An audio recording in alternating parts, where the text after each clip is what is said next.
Although public schools in Knoxville were being integrated as a result of legal action as early as 1960, African Americans still were denied access to theaters, restaurants, and other businesses in downtown Knoxville. And there's where the protests were concentrated.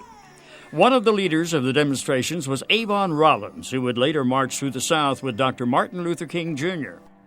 We're students at the University of Tennessee. I was along with Marion Barry, and we joined with forces with students from Knoxville College, and we began to demonstrate at the theaters downtown, principally the Tennessee and the Visual. Probably hundreds of people were put in jail as a result of the demonstration.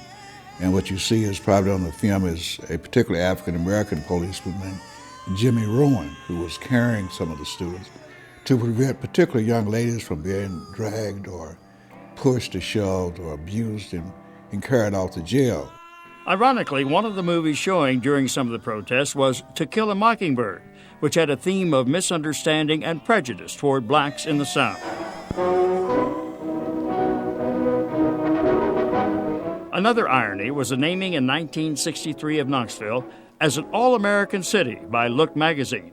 That also prompted protests by black college students. Because it truly was not an All-American City when all the Americans, African Americans, and others could not enjoy the privileges of being an American. Protests were also aimed at cafeterias and restaurants in the University of Tennessee neighborhood. African American students were often joined by their white friends. It is said that sign preparation and planning meetings for the marches were held in the Presbyterian Center at UT. That reportedly resulted in the dismissal of the minister who ran the center. On July 5, 1963, as a result of behind-the-scenes urging by Mayor John Duncan and realization by local merchants that African-American customers would bolster business, theaters, restaurants, and other venues were open to blacks. The Knoxville Civil Rights Movement was, for the most part, orderly and failed to produce the violence experienced in other parts of the South. And yet it was a time of tension and dramatic change for the city and all of East Tennessee.